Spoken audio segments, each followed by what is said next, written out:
kisah awal mula terjadi dosa zina dan siapa pelakunya.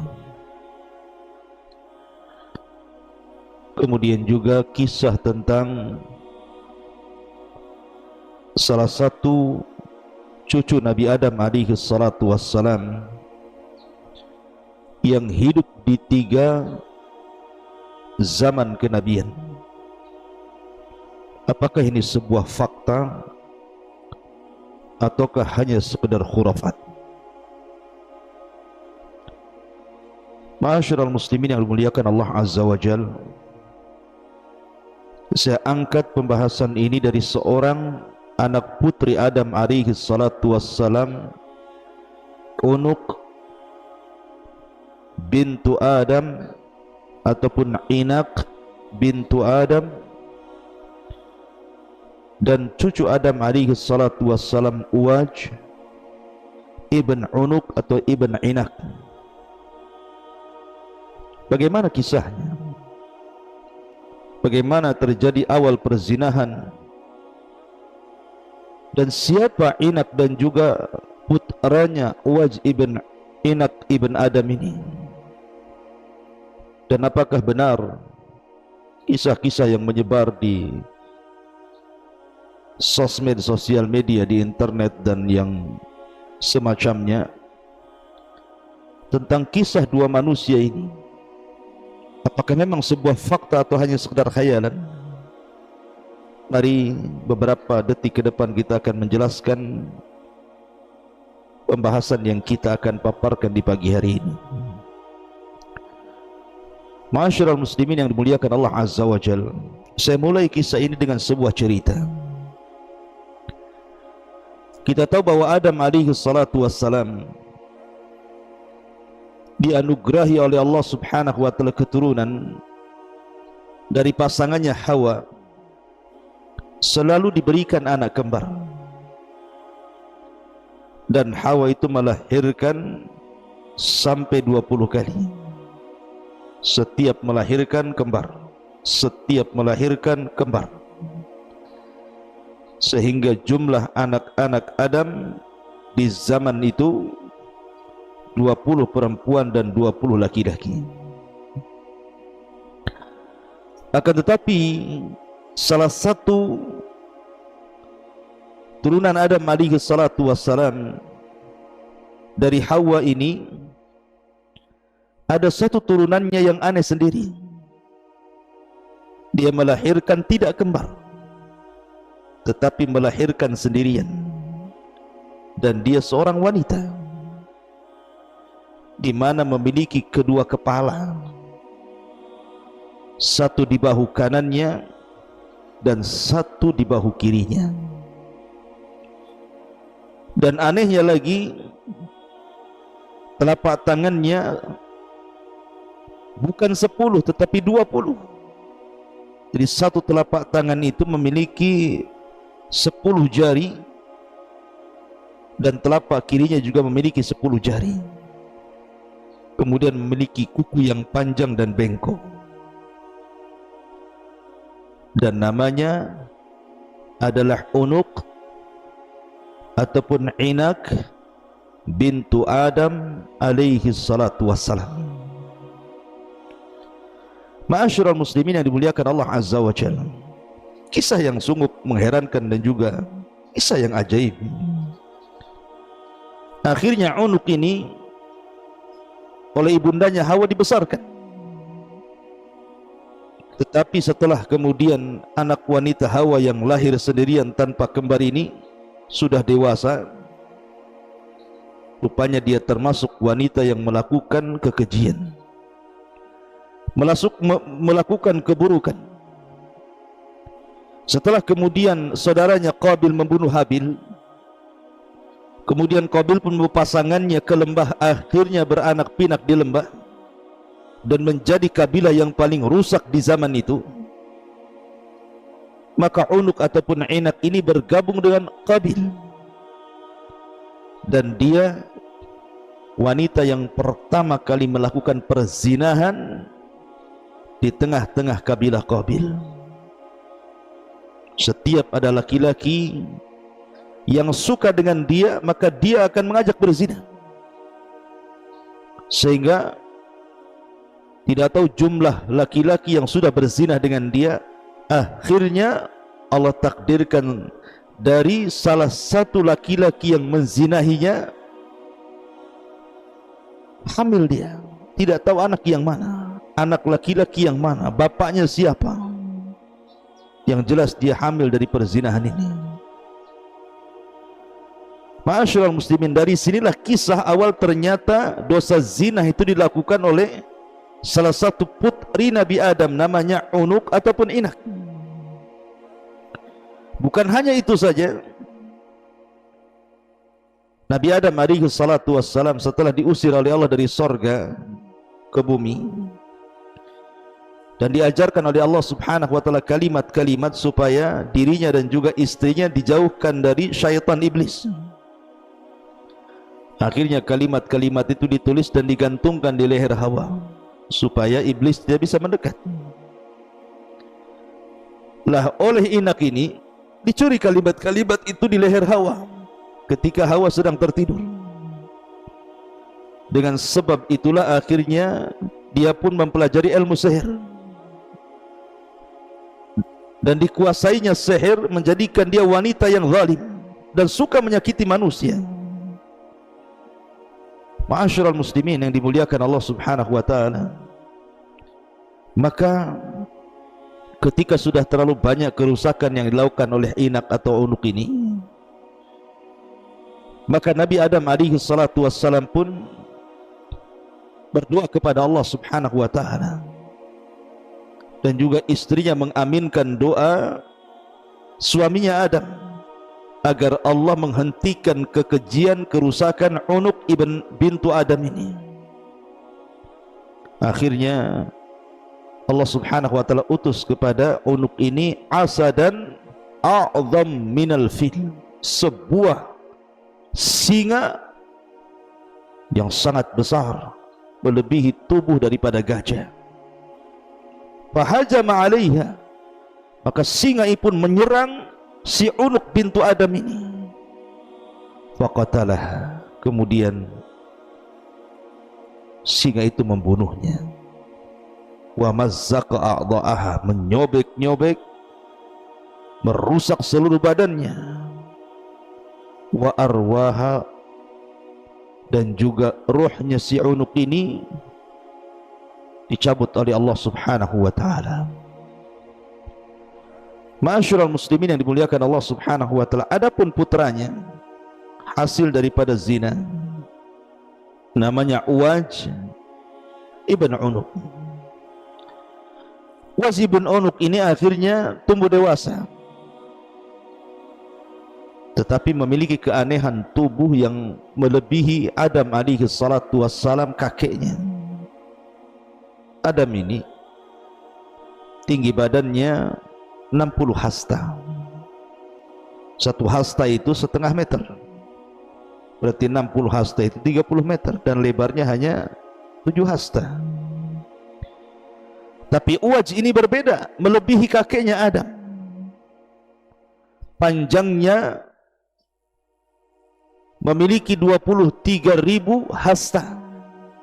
Anda bisa bayangkan 23.000 hasta. Berapa itu meter panjangnya? Berarti panjangnya itu 12.000 meter lebih, bisa sampai ke awan tuh. Lebarnya 330 hasta, panjangnya 23.000 hasta, dan lebarnya 333 hasta, dan usianya 300 ataupun 3.600 tahun, dan hidup di 3 kurun kenabian, Adam, Nuh, sampai di zaman Musa alaihi salatu wassalam.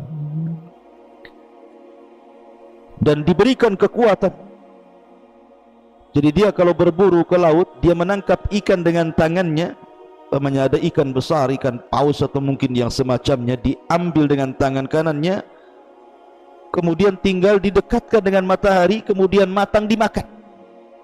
Saking besarnya raksasanya ini, makhluk ini, Uwaj ibn Unuk ini. Jadi ngambil ikan di laut, tinggal ngambil, kemudian diangkat ke matahari, kemudian dipanggang begitu saja, kemudian dimakan. Subhanallah. Dan apabila dia hendak minum, dia cari awan yang menampung air hujan, dia ambil air itu di awan itu, kemudian diminumnya, karena tinggi. Dan dia lebih jahat dibandingkan ibundanya Unuk. Dia membawa kerusakan dengan kekuatannya. Ma'asyiral muslimin yang dimuliakan Allah Subhanahu wa taala, sehingga ketika Nabi Adam alaihi salatu wasallam sudah meninggal dunia, kemudian dia pun hidup di zaman Nabi Nuh alaihi salatu wassalam. Ketika terjadi tufan, banjir yang sangat besar, maka dia pun meminta kepada Nuh untuk naik di perahunya. Tapi Nuh mengatakan, alam u'mar bika ya la'in, bukankah sudah kuperintahkan kepadamu wahai orang yang terlaknat. Lah ketika itu air tufan tidak sampai menenggelamkan anak daripada inak atau cucu Nabi Adam ini, tetapi hanya sampai lututnya. Bayangkan saking tingginya, saking raksasanya, semua manusia tenggelam, semua gunung tenggelam. Jadi tufan itu hanya sampai lutut si Uwaj ibn Unuk ini. Akhirnya diselamatkan. Bahkan ada yang mengatakan bahwa ketika Nabi Nuh alaihi salatu wasallam hendak mengambil kayu untuk perahunya dan tidak sanggup diangkatnya, dia meminta kepada Uwaj ibn Unuk untuk mengangkatnya. Dan dia pun hidup sampai di zaman Nabi Musa.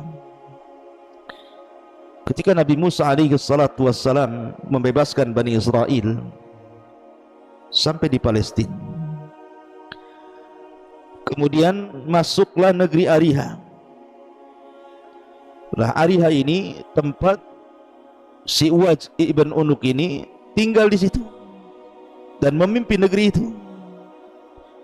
Ketika Musa mengutus pasukan ke negeri Ariha itu,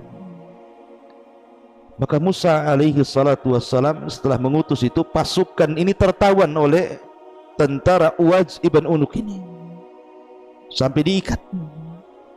Ketika istrinya, ketika Uwaj hendak membunuhnya, istrinya mengatakan, jangan, bebaskan saja, kembalikan dia ke pasukan si Musa itu, boleh jadi dia akan menceritakan kekuatan kita dan mereka takut.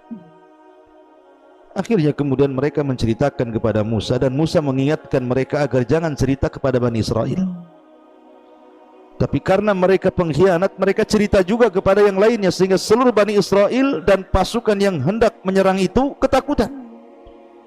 Dari sini kemudian mereka mengatakan perkataan yang masyhur, bahkan dicatat dalam Al-Quran, idhab anta wa rabbuka faqatila inna hahuna qaidun. Wahai Musa, kalau engkau hendak perang sana, ajak Tuhanmu perang berdua, kami duduk-duduk di sini. Buat apa kami harus menghadapi raksasa itu? Maka akhirnya kemudian mereka pun ditimpa azab karena tidak mau perang. Maka mereka pun akhirnya tidak bisa keluar dari negeri itu, dan negeri itu disebut Ardutih, negeri linglung, sampai 40 tahun. Setelah 40 tahun lewat, maka kelinglungan itu pergi, sudah tidak linglung lagi. Maka Musa memimpin untuk menyerang kaum ini yang ada Uwaj ibn Unuk ini. Akhirnya kemudian tentaranya berhadapan dengan tentara Uwaj, karena Uwaj ini seorang raksasa besar. Dia pun akhirnya mencari batu yang sangat besar, cukup untuk menimpakan kepada pasukan Musa.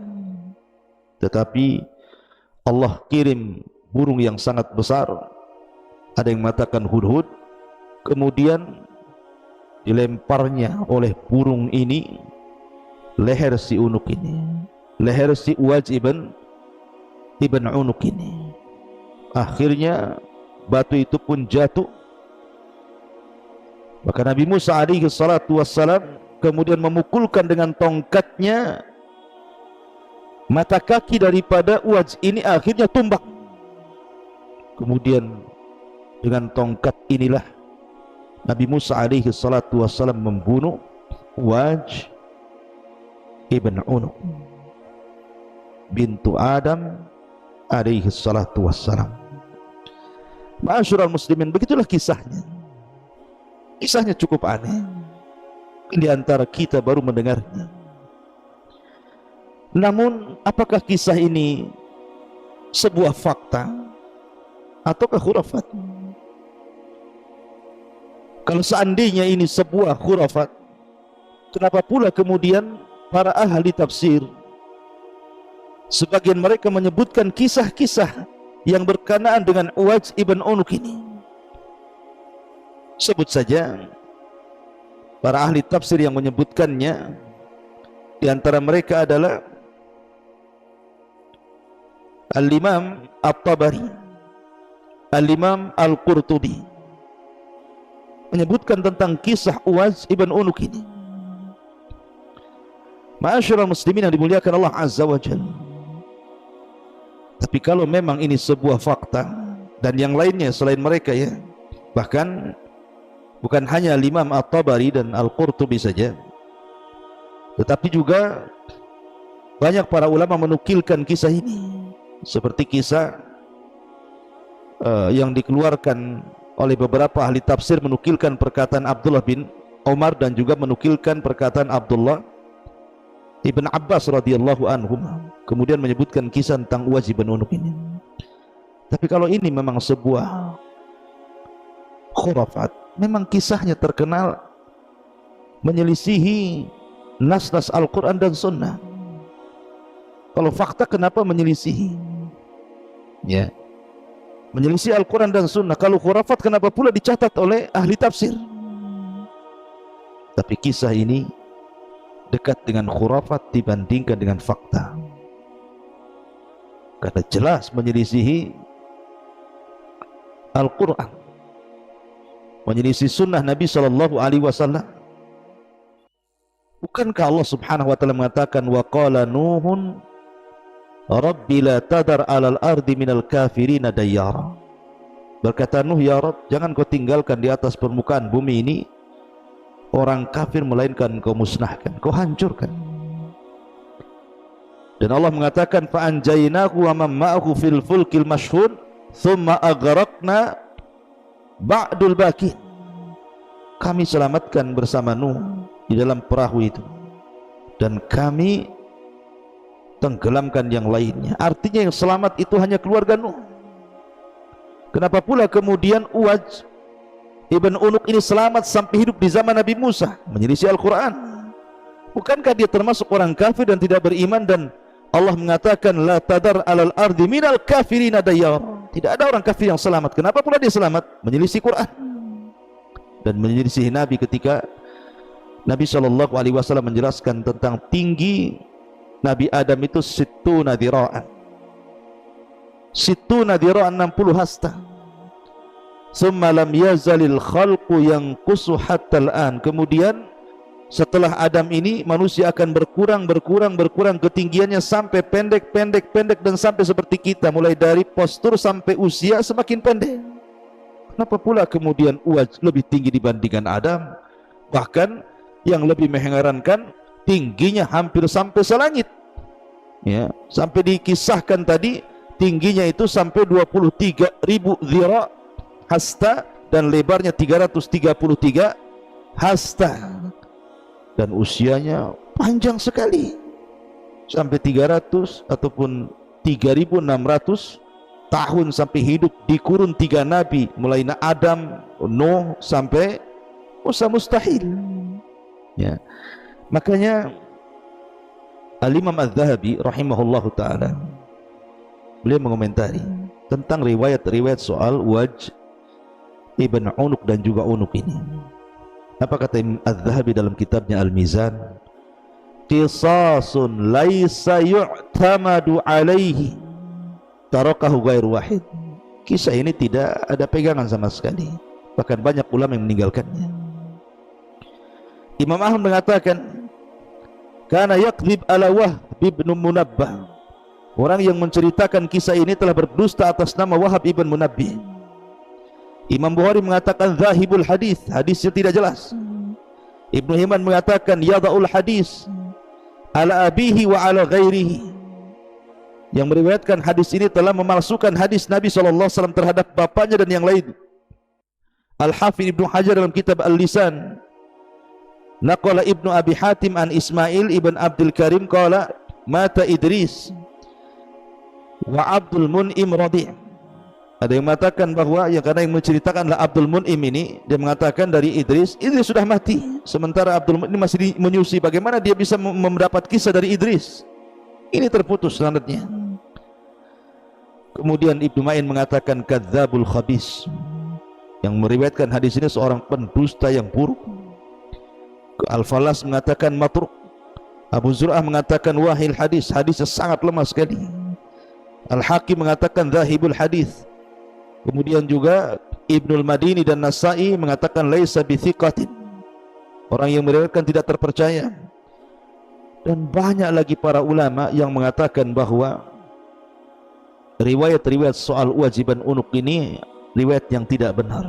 Bahkan Imam Ibnul Qayyim mengatakan wa minal umur allati yu'rab biha kaunul hadithi maudu'an an yakunal hadithu mimma taqumu syawahidus sahihatu ala butlanihi ka hadisi Waj ibn Unuk at-Tawil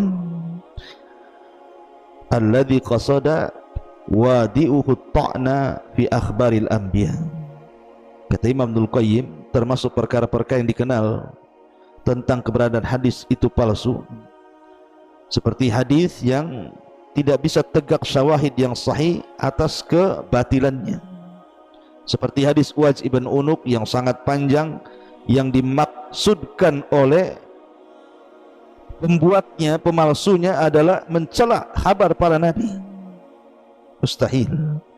Dari mana mendengar kabar para nabi? Contohnya tinggi badannya dan lebar badannya. Ini mencela para nabi. Kemudian juga mencela Al-Quran, yang Allah mengatakan wa ja'alna dzurriyyatahu humul baqin, yang selamat itu adalah dari keturunan Nuh, yang tersisa keluarganya dari keluarganya.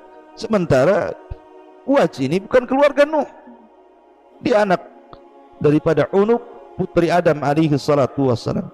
Dan banyak lagi keanehan-keanehan kisah ini, walaupun oleh sebagian ahli tafsir dicantumkan, tapi ini bagian daripada kisah Israiliyat.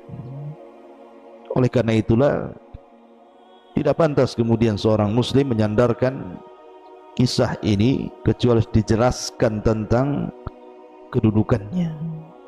Saya hanya ingin menjelaskan kisah Waj ibn Unuk ini. Dikhawatirkan di antara anda membaca medsos, kemudian diceritakan kepada orang tanpa mengetahui kisah ini benar, sahih ataukah tidak. Nabi Nuh alaihi salatu wassalam dianggap bapak manusia kedua karena manusia seluruhnya, termasuk kita yang hadir di sini, adalah semuanya keturunan putra Nuh alaihi salatu wassalam. Dan ketika Allah subhanahu wa ta'ala selamatkan Nabi Nuh dan para pengikutnya yang ada dalam kapal tersebut, kemudian Allah subhanahu wa ta'ala berikan nikmat yang luar biasa kepada anak turunannya, di mana Allah subhanahu wa ta'ala memberikan keturunan generasi baik kepada Syam, Ham ataupun Yafis, dan ketika itu mereka berada di atas tauhid. Tetapi kemudian setelah keturunan Nuh alaihi salatu wassalam semakin banyak dan waktu pun semakin berjalan, maka mereka kembali menyekutukan Allah subhanahu wa ta'ala.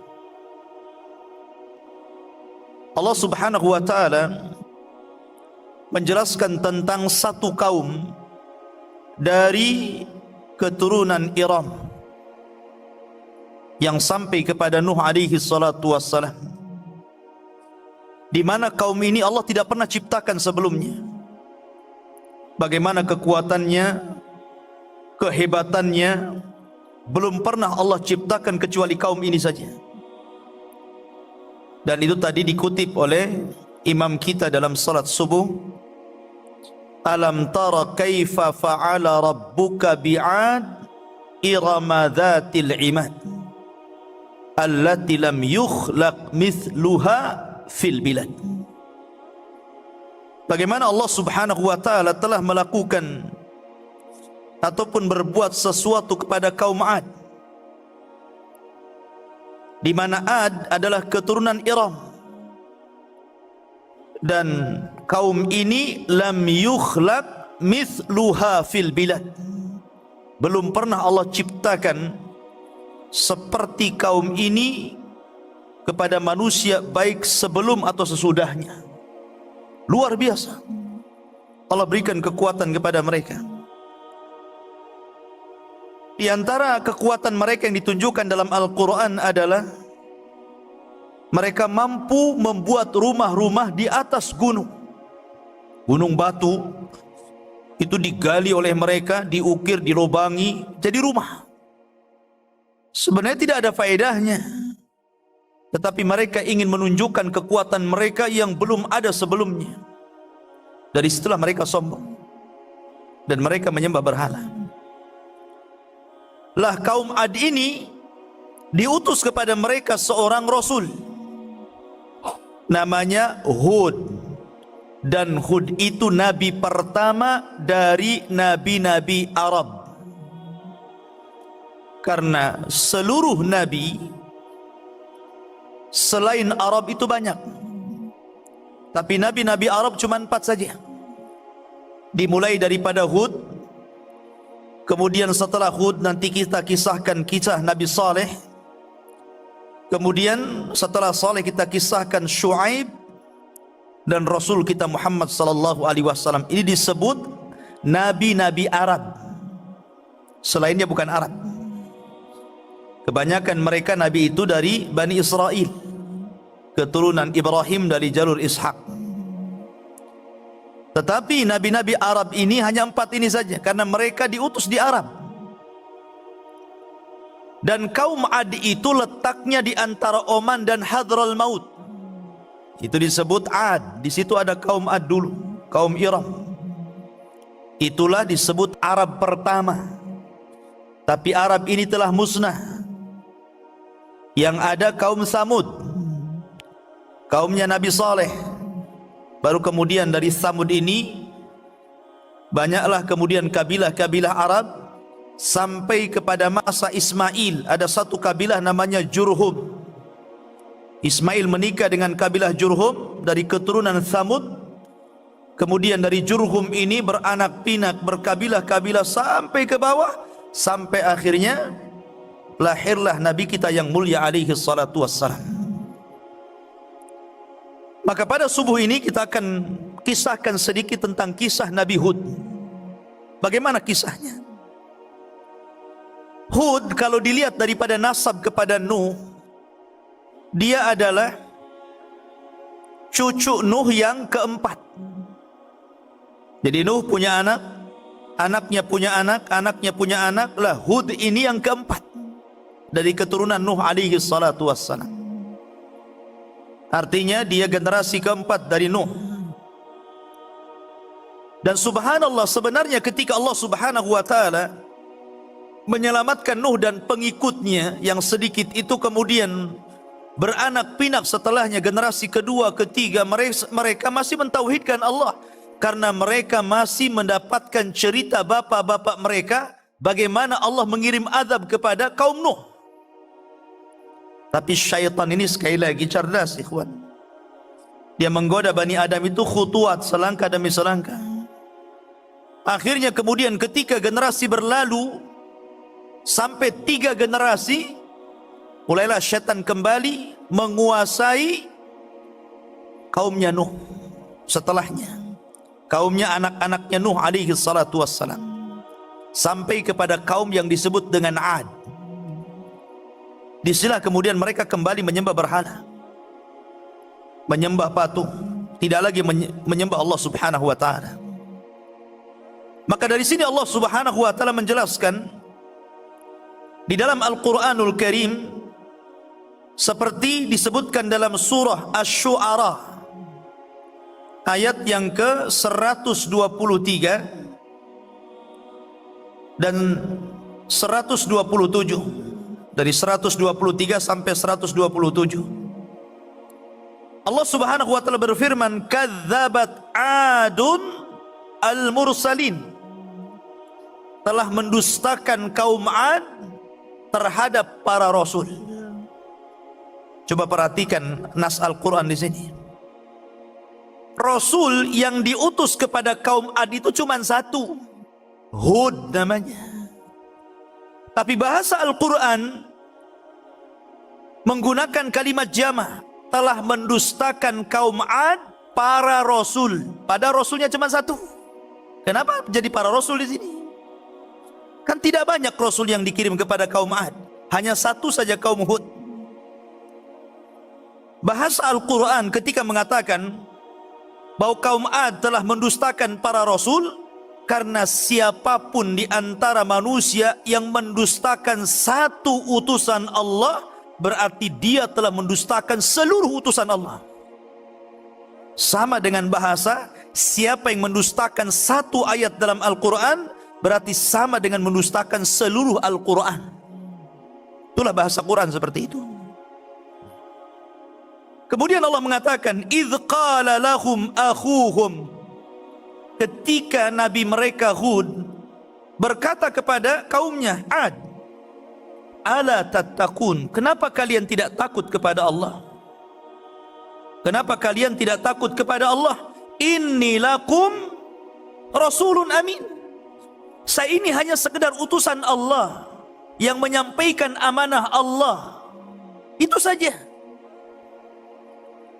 Fattaqullaha wa ati'un. Maka bertakwalah dan taati perintahku.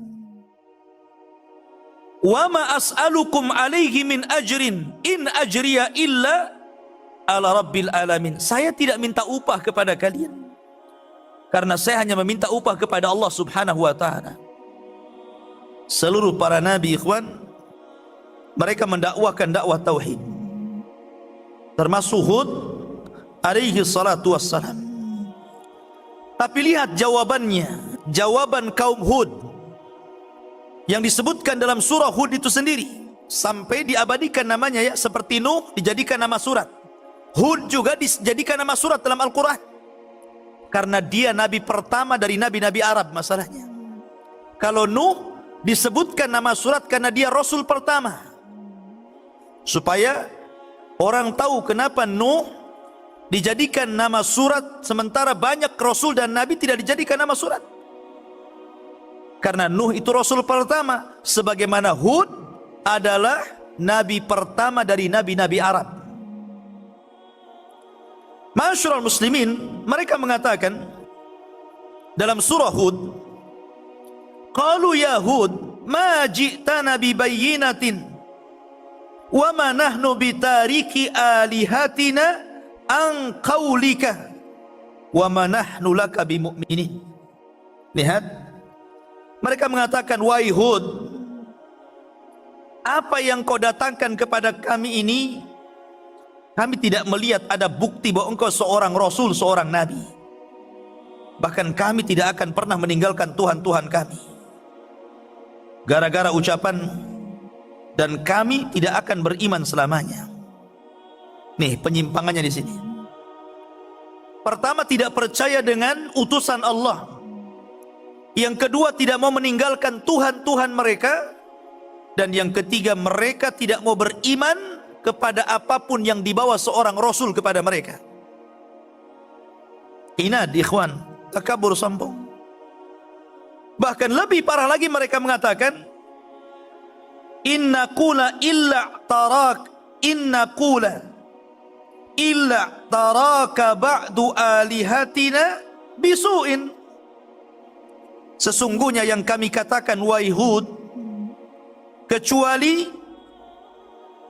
engkau akan mengalami kesialan dari ucapanmu yang datang dari Tuhan-Tuhan kami.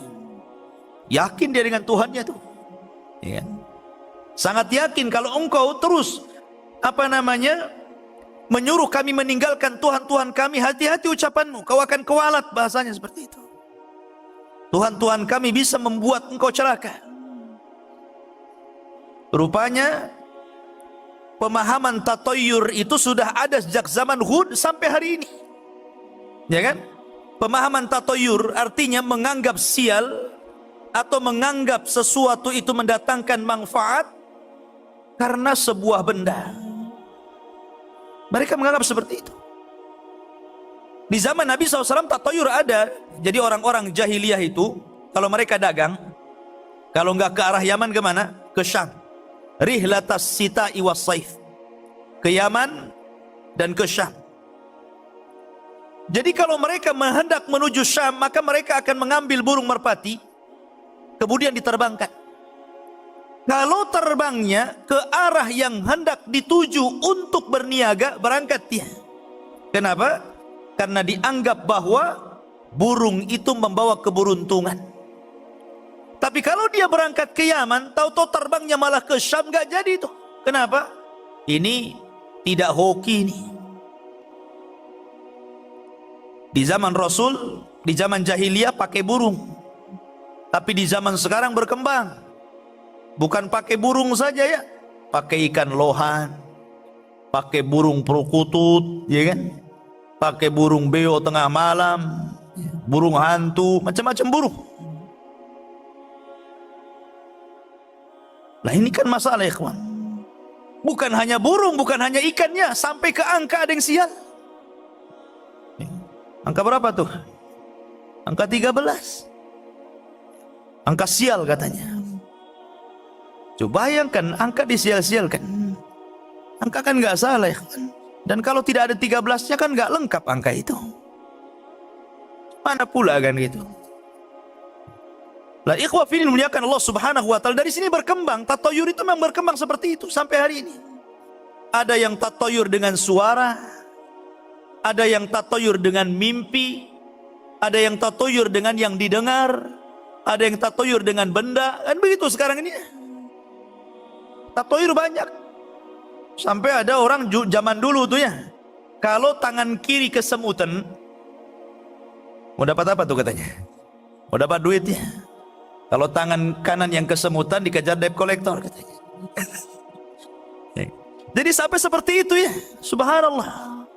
Dulu tidak boleh anak gadis katanya kalau makan di depan pintu nanti nggak laku gitu kan. Macam-macam tatoyur. Ada orang melahirkan, kemudian ari-arinya harus dikubur, kemudian dikasih lampu, kemudian dikasih payung takut kehujanan. Kalau asal buang itu katanya akan gentayangan, ganggu adeknya. Coba adeknya pula deh, hari-hari disebut adeknya kan, di mana akalnya? Lah ini di zaman Nabi Hud alaihi salatu wassalam, itulah akidah mereka, menganggap bahwa patung itu membawa sial. Hati-hati kamu ya, bahasa kita. Jangan coba-coba mencela Tuhan kami, nanti Tuhan kami akan menimpakan keburukan kepada Anda. Tetapi apa jawaban Nabi Hud? Qala inni ushhidullaha, saya bersaksi kepada Allah, washhadu, dan saksikan oleh kalian, anni bari'un mimma tusyrikun, saya berlepas diri dari apapun yang kalian sekutukan. Dan inilah makna Islam. Bagian makna Islam itu apa? Al-bara'atu minasyirki wa ahli. Orang itu harus berlepas diri dari kesyirikan dan para pelakunya. Bukan hanya kesyirikannya saja, pelakunya pun antum harus jauhi. Pamannya antum punya tetangga dukun, jelas lah kan, selain dukun bayi ya jelas pakai jinnya. Jangankan dukun-dukun, tukang urut itu kadang-kadang begitu. Sebelum ngurut apa yang dibaca, ya kan? Bentar Ustadz doa dulu katanya, tapi nggak mau dibunyiin doanya. Waswes waswes waswes gitu. Ah sudah diurut. Sampai saya pernah punya pengalaman, ada tamu dari Singapura, kemudian kalau nggak salah Abu Syifa nih yang undang tukang urutnya. Jadi ceritalah ini kawan-kawan tamu ini, katanya kalau ingin hilang pegal-pegalnya, saya bisa pindahkan penyakit abang ke ayam, katanya. La ilah. Adalah yang kayak gini. Ini kan sampai tukang urut loh, sampai seperti itu. Dia bukan dukun, tukang urut. Ya. Nah, makanya di sini ikhwafil muliakan Allah Subhanahu wa taala, intinya bahwa Nabi Hud alaihi salatu wassalam mengajarkan kepada kita makna Islam. Bagian makna Islam adalah berlepas diri dari kesyirikan dan para pelakunya. Antum harus tinggalkan. Dari sini ikhwafil muliakan Allah Subhanahu wa taala, bahwa dakwah tauhid itu adalah dakwah yang utama dan pertama, karena itulah misi para nabi dan rasul.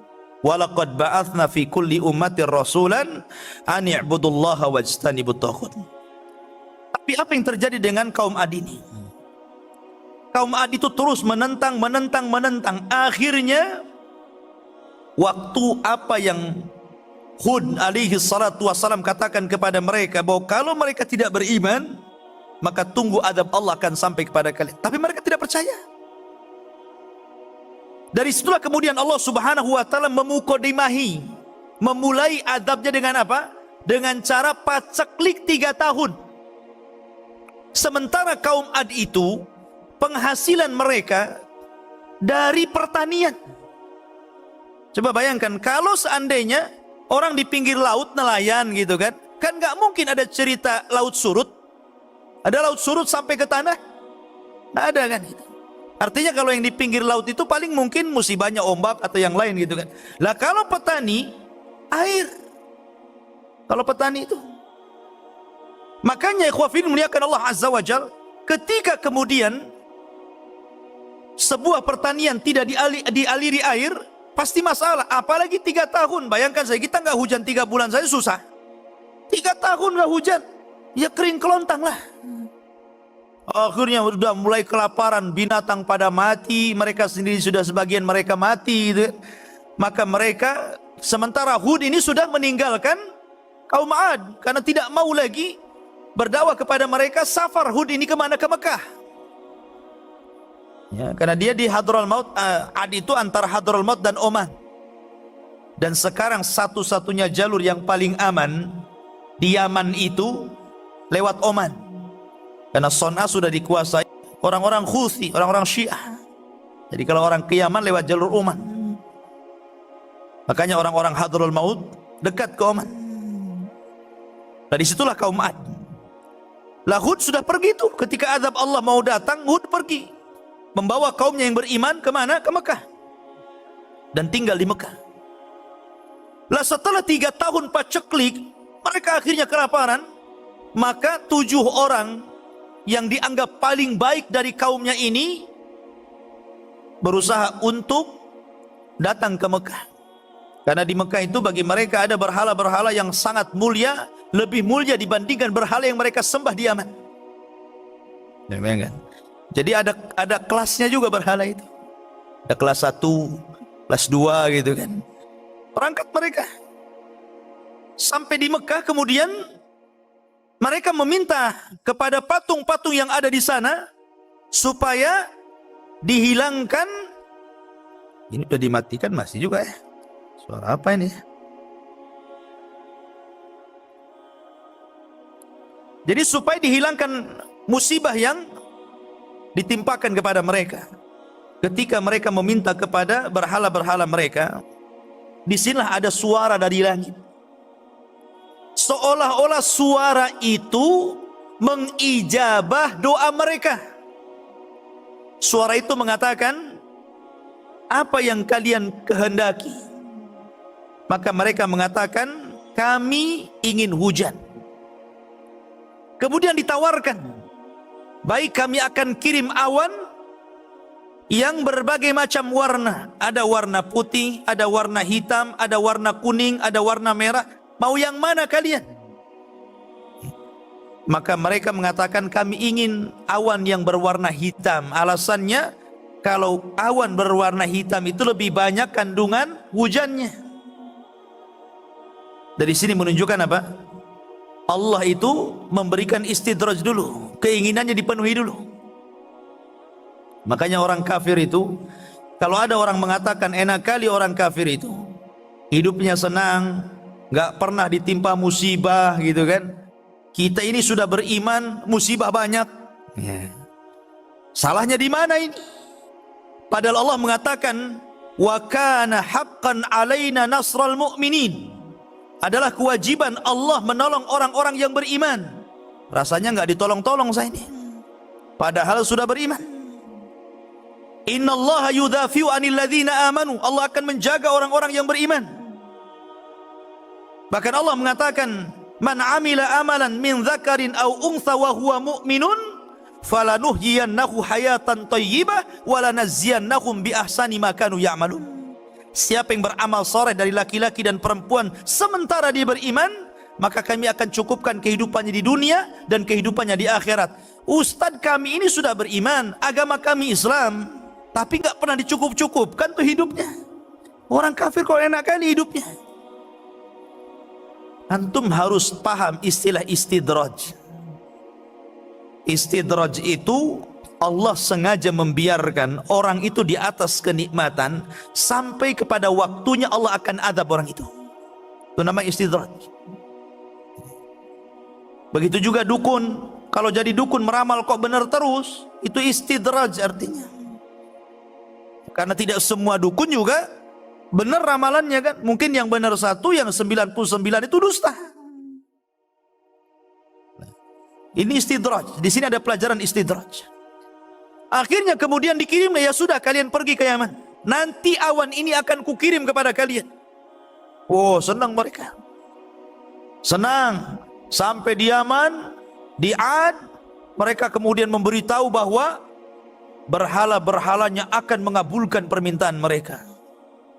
Datanglah awan, jalan tuh. Semua orang keluar. Coba kan. Semua orang keluar. Mereka tidak tahu bahwa awan hitam itu dikirim oleh Allah untuk mengadab mereka. Mereka sangka awan itu untuk membawa berkah. Keluar semuanya. Tapi ada seorang wanita tua yang paham. Ini gelagatnya beda ini. Ini bukan hujan nampaknya. Akhirnya Allah subhanahu wa ta'ala betul-betul kirimkan adabnya. Rupanya awan itu membawa angin. Angin yang sangat dahsyat sekali dan pekikan yang luar biasa. Sampai-sampai Allah mengatakan sorsor. Sorsor itu angin di dalamnya ada pekikan yang bisa memutuskan gendang telinga manusia. Jadi dikirim angin yang sangat dingin sekali masuk ke dalam badan, kemudian telinganya hancur. Itu permulaan tuh. Kemudian setelah itu mereka diangkat oleh angin ke langit, nggak turun-turun. Sab'a layalin wa thamaniyata ayyam. Berapa hari di langit itu? Sab'a layal, 7 hari ngapung di langit. Dan 8 hari. 7 malam, 8 hari diputar-putar sama angin di langit. Coba. Bayangkan tuh, diangkat. Tidak ada satu jiwa pun, anak-anak, orang tua, laki-laki ngapung semua ke atas. Kemudian setelah 7 malam 8 hari, maka Allah subhanahu wa ta'ala kemudian timpakan ke bumi seperti tunggul-tunggul kurma dalam bahasa Quran. A'jazi nakhlin khawiyah. Seperti tunggul kurma. Antum kalau pohon kelapa itu ya dijatuhkan dan jatuhnya lurus, nancap di bumi itu. Ini kepala di bawah, kaki di atas. Kemudian dilesatkan dari langit dan nancap tuh kepalanya di situ. Jadi paku. Lihat ngeri ini adabnya kaum Ad ini. Dan tidak disisakan satu jiwa pun. Makanya Nabi SAW ketika mengisyaratkan orang-orang Khawarij, apa kata Rasul? La in adraktuhum la aqtulannahum qatla adin. Kalau kudapati mereka orang-orang Khawarij, maka kumusnahkan sebagaimana Allah musnahkan kaum Ad. Tidak ada satu jiwa yang disisakan Allah. Hud, ya kan? Maka Hud kemudian selamat dari azab, kemudian diselamatkan kaumnya, dan begitulah Allah Subhanahu wa taala mengakhiri akibat orang-orang yang kufur dan akibat orang-orang yang beriman.